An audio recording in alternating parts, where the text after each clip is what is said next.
Salve pessoal, eu sou o escritor Alê Santos e esse aqui é o Multiverso Brasileiro, um espaço que a gente está começando aqui no Meteoro Brasil para falar sobre cinema, sobre quadrinhos, sobre literatura, sobre tudo que é importante aí para a produção nacional de cultura pop e para dar espaço para autores e criadores aqui do nosso país. Eu tenho o prazer de receber aqui hoje um cara que é autor, é colunista, estreou recentemente uma coluna sobre o business, o negócio do cinema brasileiro no UOL. É um cara que já circulou pra caramba o cinema nacional, internacional também. Ele está sempre aí produzindo, é roteirista, é produtor, é diretor, é tudo. Eu tenho o prazer de estar recebendo aqui agora o Isidoro, o MM Isidoro. E aí, gente, tudo bem? Obrigado aí pelo Oi, convite, Isidoro. Ale. Um prazer Que aí estar com isso. você.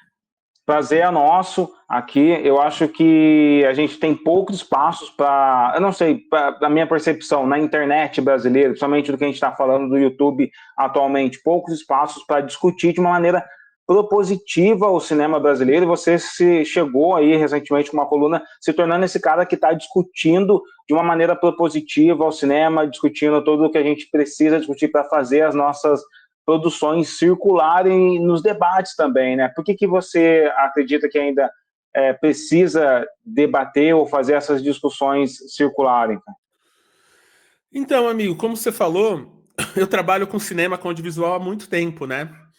E aí eu comecei a me interessar muito pelos dados, porque os números mesmo, né? O que a gente está vendo, porque o cinema no final é arte, mas também é um negócio caro, né? Para produzir é caro, para lançar é caro, para assistir é caro se você vai no cinema.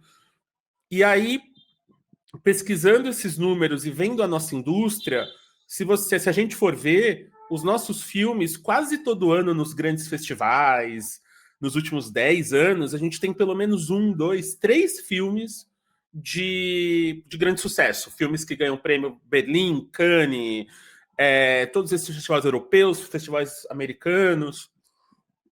Só que aí, quando eu estava olhando para os números internos aqui e os dados, teve um dado que eu fiquei muito impressionado quando eu vi, que é o Brasil, ele, muito provavelmente, é o país mais autossuficiente de cultura do mundo. O que isso quer dizer? É o país que mais consome cultura própria, em praticamente todos os vetores. Então, música, televisão, livro, várias coisas que a gente consome é nosso. O único vetor que a gente não consome e a gente quase rejeita é esse audiovisual tradicional. O cinema, a série. Então a gente vê a novela, mas não vê a série de streaming. A gente vê o influencer fala de ficar horas no YouTube vendo um creator, um influencer no Instagram, só que a gente não vê o cinema.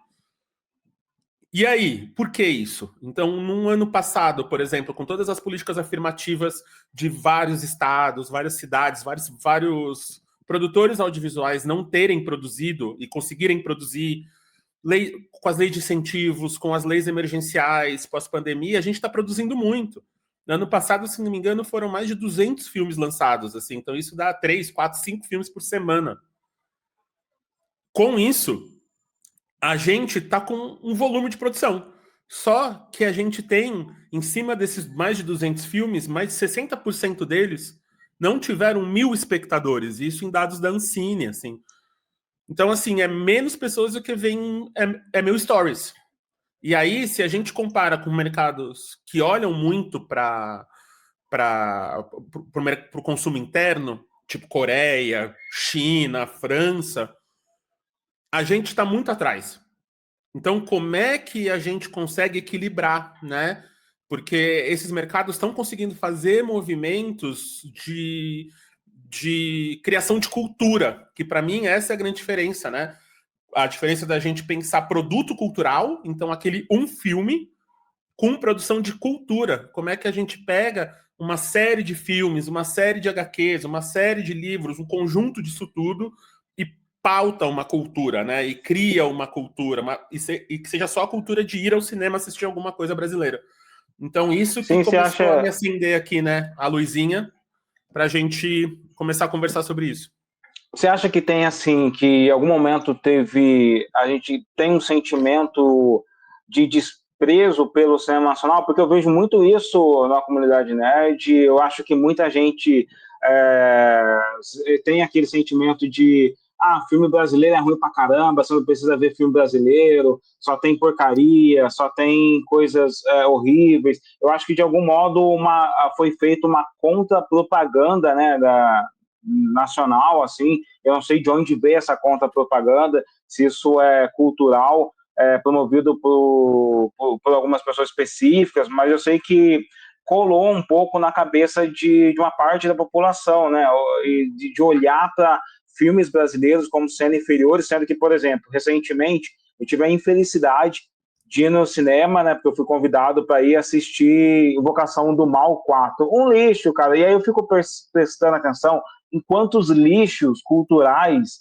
vêm para o Brasil e que fazem grana, que são blockbusters, né, cara, que são muito blockbusters. Às vezes a galera fala, pô, mas existem filmes ruins nacionais, mas eu acho que 80%, 90% do que vem de fora é ruim pra caramba, é só um filme feito ali mais ou menos para gerar uma grana, baseado no roteirozinho básico e tudo mais, que é muito padrão de cinema de Hollywood hoje, de virar uma indústria mesmo, assim, tal. Mas a gente tem o olhar para o cinema brasileiro, a gente, digo, enquanto sociedade, de que não vale a pena pagar para estar no cinema assistindo isso, né?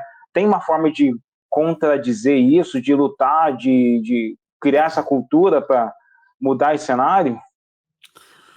Então, eu acho que tem uma construção, principalmente dos anos 70, né? 70, 80, do tipo de produção que a gente fazia aqui no Brasil, né? O tipo de produção que dava para fazer nessa época de Embrafilme, dessa época do finzinho da ditadura ali. Então, eram as pornochanchadas, eram o tipo de filme, porque naquela época fazer filme era muito caro mesmo, né? Tipo, era película, o áudio, tinha que revelar, tinha que fazer o rolo de filme para mandar para o cinema. Então, a tecnologia era complicada para executar. E aí os tomadores de opinião, seja a gente aqui, né, na nossa faixa de idade, criança, ou nossos pais, nossos avós, que é a galera que hoje está mandando, né, tá nos lugares de poder muitas vezes, seus 60, 70 anos, eles meio que fixou que o cinema brasileiro só pode ser isso, né?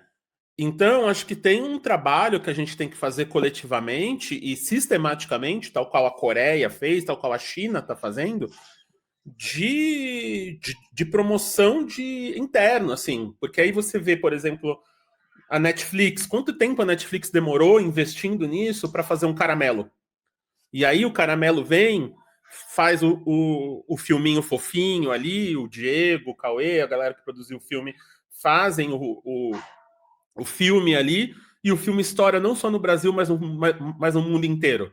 Mas teve que vir alguém e bancar o gênero, bancar alguém querendo fazer esse tipo de cinema, o filme de cachorrinho, que é raro na nossa cinematografia. Então acho que tem um equilíbrio tanto da galera que produz, né, como a galera que distribui e banca as coisas com a galera que assiste. E aí, por exemplo, eu te dou um exemplo. Quando eu fiz O Diabo Mora Aqui, o meu filme de terror, a gente conseguiu exportar o filme para muitos países, né, para lançar em DVD, e era hit. Quando chegou no Brasil, um site, eu não lembro o site, pode ter sido o Omelete, fez o lançamento do trailer no YouTube deles. Isso 10 anos atrás, assim. E aí, quando ele fez o YouTube, teve um comentário que me impressionou, que era uma jovem falando: nossa, que saco, estão dublando até trailer agora. E o filme era brasileiro. Porque na cabeça da pessoa não podia ter um filme de terror com aquela qualidade, com aquela estética, falando daquilo, sabe? Tinha que ser um filme gringo. Então, acho que a gente tem que começar a quebrar esses paradigmas e muito vai vir do sistema mesmo, sabe? Da gente que produz, tipo eu e você, que estamos aqui há anos fazendo sci-fi, fantasia e conversando por que a nossa fantasia é vista como folclore, né? Então é sim. visto como outra coisa, não é fantasia. O Curupira e o Saci e a Mãe da Mata, e essa galera não tá no mesmo nível que os grifos, as ninfas e os elfos do Harry Potter, assim, mas é o mesmo lugar. Exatamente, cara, da Né? mitologia grega e tal. Acho que é curioso esse comentário que você fez sobre o ter dublado coisas gringas, porque eu já encontrei o meu livro de ficção científica na literatura internacional. Eu fiquei falando, caramba, como é que eles liam o meu nome Ale Santos em inglês, sabe?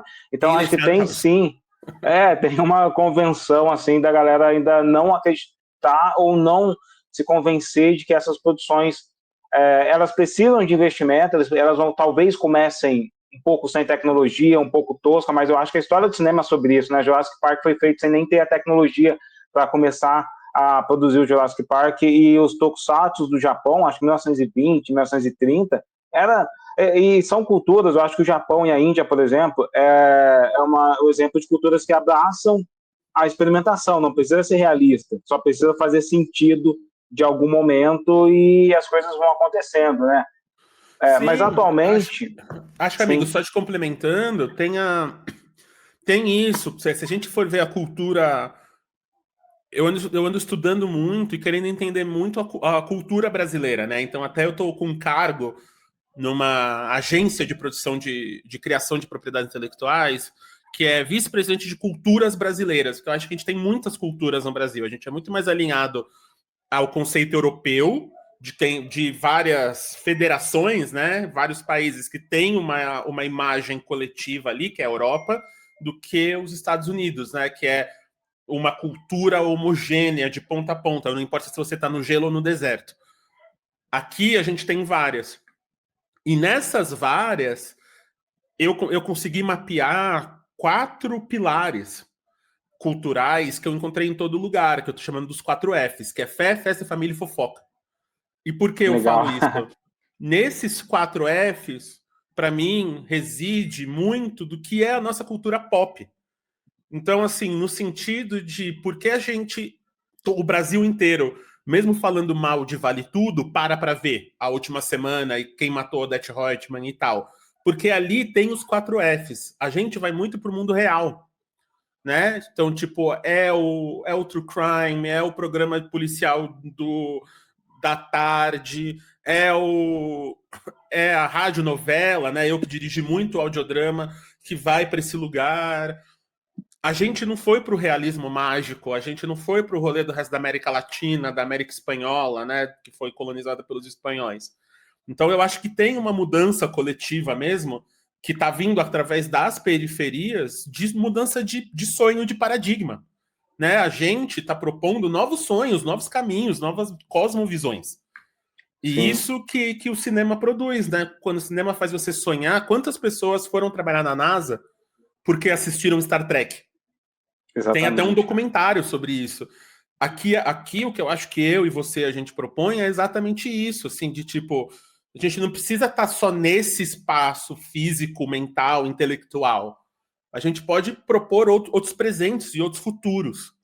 Mas aí vai ter que Algo vir que as dessa. pessoas talvez não estão pensando nesse momento, mas que daqui a 20, 30, 40, 50 anos, a própria gente discute sobre robôs hoje, tecnicamente, os países criando leis, que é uma coisa que foi criada numa obra tcheca em 1930, né, a palavra robô. Então, Exatamente. eu acho que o cinema, como você diz, tem essa propriedade, não só o cinema, a ficção no total, na literatura, no quadrinho, tem essa propriedade de expandir imaginários, né? E expandindo imaginários, expandindo a identidade do país junto com esses imaginários, que é o que a Coreia, que é o Japão, que os Estados Unidos fez pra caramba, de todas as formas, né? Mas parece que a gente está vivendo uma era que o cinema brasileiro está voltando a ganhar esse destaque internacional, né? A gente vê aí com Uhum. Ainda Estou Aqui, vou colocar o trailer para a galera acompanhar aqui também, mas e tem vários outros que estão começando a fazer muito sucesso aqui no mundo, né? Tanto a gente estou aqui, como Manas, que fez sucesso pra caramba. Agora tem Sim. um agente secreto que tá passando um trailer que parece que tá cotado para ganhar o Oscar. Como você enxerga esse momento do cinema brasileiro ganhando destaque internacional? Então, eu acho que é. um momento do Brasil ganhando destaque internacional, não só o cinema. E o cinema acaba sendo uma ponta de lança, né, abrindo esse caminho, porque o cinema é fácil de exportar, né? Você senta na sala, vê cultura. Então eu acho que tem o que a galera tá chamando de Brasil Core, né? A gente talvez é a maior potência de soft power do mundo, assim. O soft power, que é esse conceito, tem o hard power, né? Tipo, vou te invadir, tal qual os Estados Unidos, né? Armas e economia. E tem o soft power, que são as ideias, os afetos, as emoções. Eu já viajei o mundo inteiro, já filmei em todos os continentes do mundo e falo com propriedade. Assim, não tem lugar, não tem cultura que dominou o imaginário popular das pessoas com os arquétipos muito massa como o Brasil. Assim, você fala que é brasileiro, o pessoal abre um sorriso daqui a aqui. E aí agora eu acho que a gente está começando a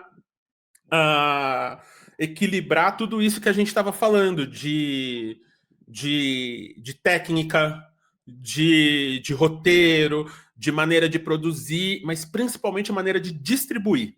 A gente está sacando o jogo. Qual que é o jogo? A gente está com aliados lá fora, a gente está com pessoas aqui.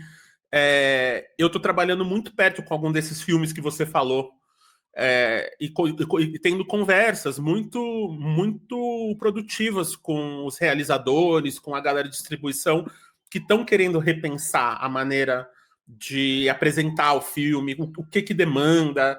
Então, se a gente pegar, por exemplo, o que demandou pro Ainda Estou Aqui ganhar o Oscar, eles ficaram quase um ano em campanha, né? E aí, toda semana tinha uma viagem, tinha uma... Quanto custa de recurso, não só dinheiro, para Fernanda Torres estar em tantos tapetes vermelhos? Essa conta que a gente não É faz, né? muito caro, né? Uma coisa que às vezes a audiência que está comentando no YouTube fala, o filme brasileiro não presta e tal, não sabe o quanto de grana os filmes internacionais bancam nas campanhas, não É milhões de só para dólares estar na para ganhar um sala, né? É dólar. muita coisa. Para ganhar um Oscar é milhões de dólares. Então, se a gente pensar que para uma atriz estar num tapete vermelho, você tem que ter um stylist para escolher roupa, uma camareira para passar essa roupa muitas vezes, maquiador, cabeleireiro, o produtor, a pessoa de relações públicas que vai marcar as entrevistas. Às vezes, para uma pessoa estar tirando uma foto do tapete vermelho, tem que ter 5, 6, 10 pessoas atrás. Eu acho E que a aí, campanha de Anora foi 8 milhões de dólares, né? Alguma uma coisa coisa nesse assim. sentido. Foi Então, mais cara do que o filme, né? exatamente. Então, se a gente comparar com Ainda Estou Aqui, é isso. Talvez a campanha do Oscar, a gente não tem esses números oficiais, mas talvez a campanha do Oscar custou mais ou tanto quanto o filme. Então, a gente tem que começar a ver esse encaixe. E aí, o que a gente tem que ver é como a gente chega nas pessoas também. Então olhar para fora é muito massa. E o que eu espero muito é que esse olhar para fora inspire a gente aqui dentro. Então, agora que a gente vai lançar o Agente Secreto esse mês, que a gente enche, porque o Agente Secreto conseguiu o impossível. Ele conseguiu estar em tantas salas no Brasil, salas de cinema, quanto um filme de super-herói, quanto Homem-Aranha. Sim. Ele vai lançar em 500 salas.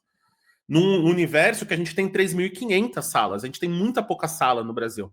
Se a gente comparar, para a galera entender o que a gente está falando, assim, porque é importante saber de números, se você dessa conversa, e porque o cinema brasileiro não vai. Na China, agora, esse ano, teve aquela animação, que eu nunca vou saber falar como Nisha falar. 2, que É, rompeu todos exatamente.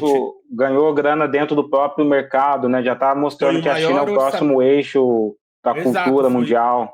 foi o maior lançamento de animação da história, o maior faturamento de bilheteria da história em si, animação, quase a maior bilheteria da história, né? Se não me engano, está a segunda ou terceira.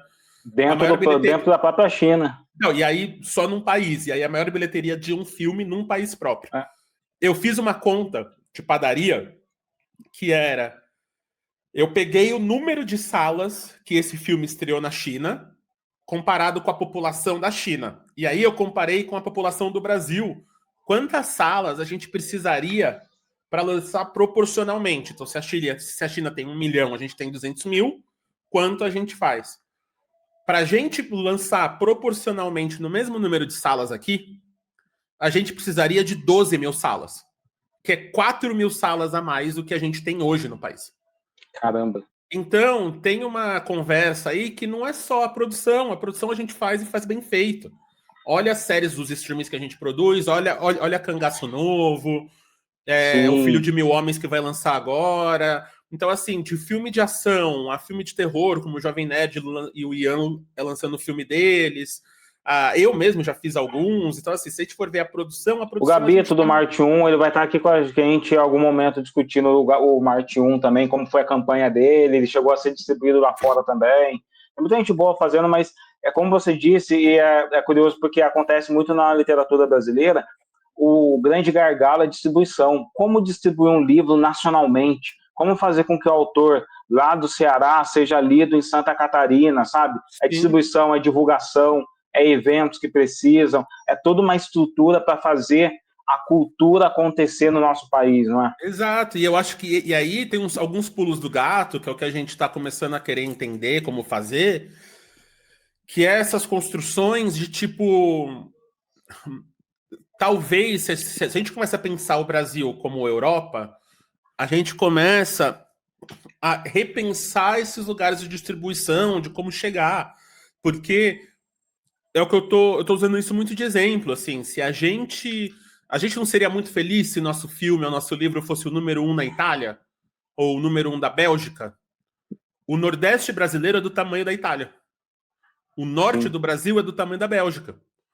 Então, talvez, se a gente começar a pensar localmente, vários localmente, para fazer o nacional, a gente começa a solucionar esse problema, porque a gente vai ser número um na Itália, depois número um na Bélgica, depois número um não sei qual país, e aí, conforme a gente for fechando isso, a gente é o número um na Europa. Então, talvez tenha um pensamento aí de localizar um lançamento, obras e tal, para a gente conseguir falar com o Brasil inteiro, né? Como é que a gente fala dessa obra pro Sul? Como é que a gente fala dessa obra pro Centro-Oeste? Porque aí, e não necessariamente Brasil, porque quase sempre tem essa briga, né? O que sai do Sudeste é nacional, o que é fora do Sudeste é É, regional. exatamente. Então, se a gente começa a pensar como hiperlocais, tudo é nacional e tudo é local ao mesmo tempo, que é o que os streamers chamam de glocal, que é o global e local ao mesmo tempo, talvez a gente consiga começar a resolver, amigo, porque a gente já está Isso é vendo isso legal. no movimento da música. Muita Sim. gente da música, você que está no Norte, tenho muitos amigos no Nordeste, já tem pessoas que não precisam mais sair do Nordeste para ficar milionário. É, o Eles Brega, ele acontece aqui em Belém do Pará, então a galera do Sudeste nem sabe quem são todos os nomes do Brega, mas é uma cena muito Exato. que gera muito movimento. Já, o Nordeste também tem o axé e tem muitos outros movimentos assim, são muito O locais. Ou a forró, gente o pode fazer piseiro, a como os Estados vaquejada. Unidos e chamar tudo de global, né? Tudo de campeonato mundial de qualquer coisa ali, qualquer cidadezinha é o campeonato Exatamente. mundial. Exatamente. Então, para mim, essa é a. Esse é o. Essas são as coisas, porque a gente está produzindo coisa muito massa. Tipo, quantas pessoas viram O Último Azul, que é ficção científica? Quantas Muito bom. pessoas. Quantas pessoas estão.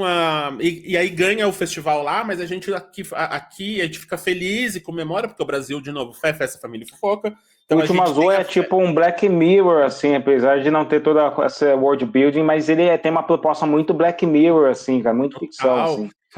um high concept, né? De É, entregar e tal. Então é isso, amigo. Acho que tem. Quando eu olho e quando eu escrevo, o que eu falo muito pra galera é isso. É bom ter esses papos que a gente está tendo aqui e tal, porque eu acho que a gente esqueceu desde a retomada ali, desde de 94, né? Quando o Collor enterra a indústria brasileira, o Fernando Henrique começa a reconstruir, a gente tem o que a gente chama de época da retomada, que provavelmente já vai começar a mudar de nome agora, já tem 30 anos que a gente está retomando o cinema brasileiro. Quando a gente começa a fazer esse estudo, a gente começa a ver que e é uma provocação para a gente mesmo, a, no nosso pensamento de povo colonizado há 500 anos, a gente focou muito em vender o trabalho. Então a gente vende a execução, né? A gente vende nossos sonhos para as pessoas pagarem a realização deles. A gente entrega a produção, né? Então a produção do livro, a produção da série, a produção do filme, a gente perde o direito, a gente vai para ver aquilo pronto. Só que, se a gente for ver economicamente como a indústria cultural funciona, a propriedade intelectual, o... é aquela grande comparação. É você quer ser dono do Mickey ou você quer ser dono da Disney? Né? O parque. Muito provavelmente todo mundo vai falar do Mickey, porque você vai conseguir fazer a camiseta, o boneco, essas coisas. A gente não tem esse pensamento aqui. Só que as pessoas têm que querer consumir o Mickey para ir no parque. Então, o que eu sempre Sim. falo é, a gente focou no meio do processo, que é a execução. E a gente está executando. Estamos lançando mais de 200 filmes por ano há muitos anos. Esse governo Lula agora, que não deu dinheiro de produção direto do fundo setorial e tal, deve acabar o governo com 700, 800 filmes produzidos e lançados. É muita Caramba, coisa. É muita muita coisa. coisa. Só que a gente não focou nas duas pontas. O fomento de Tem que indústria, distribuir. o fomento de público e a distribuição e promoção desse cinema. Então, a gente tem que começar coletivamente a cutucar isso. Então, quando eu vou para o UOL escrever sobre isso, é nesse lugar, né? É nesse lugar. Porque se a gente está consumindo nossa música, se a gente pira, se o João Gomes está furando fronteira, se o Perk está furando fronteira, se a Lineker, Se o porra, funk tá furando fronteiras e não parar na Coreia, nos TikTokers coreanos. exatamente. Porque o cinema, que é uma indústria enorme, não tá. Porque os livros não estão. Porque a gente quer ler o Harry Potter, mas não quer ler o seu. Porque, né? Sim. O que acontece? Então é esse lugar que eu tô tentando provocar muito, sabe? E porque é o que é do meu interesse, assim, de tipo, pô, talvez alguém fora do eixo que não tá pensando no mercado igual eu tô, já resolveu isso. Eu acredito muito nisso, que a revolução vem da periferia, né? E não só a periferia geográfica, mas a periferia de mercados, periferia econômica. Então, talvez alguém já Legal, cara. resolveu isso. E aí como é que talvez vai ver o que eu escrevi no UOL, esse vídeo aqui, e aí vai dar uma solução que eu e meus amigos que estamos fazendo isso há 30 anos e já estamos no topo da pirâmide, a gente não sabe. Legal. Ô, Isidoro, quero agradecer demais aí a sua participação. Quero pedir algumas indicações de filme para quem está aqui, acabou de assistir essa parada, o que vocês podem assistir nos cinemas. Eu vou dar a minha, que é Malês, do Antônio Pitanga e tal, que é um filme já assisti na pré-estreia aqui em Belém do Pará. Um ótimo filme também, um filme que vale muito a pena vocês assistirem. Mas dá a sua indicação e diz onde que a galera pode te encontrar, além dessa coluna do UOL. Ótimo. Amigo, eu acho que a minha indicação vai ser o cinema e a produção audiovisual brasileira, onde você quiser ver, o gênero que você quiser. A gente pensa num gênero de cinema, a gente já está produzindo. Thriller tem um monte. O Lobo Atrás da Porta, agora vai sair o Rosa lá, que ganhou o Festival do Rio. Ah, você quer ação? Vai ter Cangaço Novo, vai ter série, vai ter uma porrada de série, uma porrada de filme que a gente já está resolvendo, assim, a gente já tem. Mas a gente tem que ver. Então procura lá o cinema brasileiro no streaming, vai ver, dá uma chance, sabe? A gente está conseguindo. Se a gente não estivesse entregando, a gente não ganharia os prêmios principais em Berlim, a gente não ganharia o prêmio principal em Cannes, a gente não estaria sendo cotado para os prêmios principais do Oscar, não só filme estrangeiro, a gente não teria ganho o Oscar, né? A gente Sim. está conseguindo. Então vai ver o cinema nacional. E aí, para me achar, é MM, os dois M's, igual chocolate, Isidoro com Z, em qualquer rede. Eu vou estar lá. É isso aí. Ô, Isidoro, brigadão pelo papo, valeu mesmo pela sua participação aí. Só quero agradecer você demais e sigam o Isidoro nas redes sociais, leiam a coluna dele, acompanhem ele, porque ele está pensando muito sobre o audiovisual brasileiro. É um dos caras que eu admiro demais, assim, poder trocar essa ideia com você. Obrigadão, Eu mano. gosto disso porque é mútuo, amigo. É nóis. Valeu, valeu. Pessoal, você acompanha aqui o Multiverso Brasileiro, que a gente ainda vai ter outras discussões com outros artistas, com outros autores, com outras pessoas fenomenais. Acompanha a gente aqui, todas as informações. Para você me seguir também, que é @savagefiction, estarão na descrição aqui do vídeo. E a gente volta na próxima semana com mais um convidado muito bacana. Eu acho que a gente vai falar de quadrinhos. Se você gosta de quadrinho nacional, fica comigo. Fica com a gente que a gente vai voltar aqui com uma discussão muito divertida. Abraço.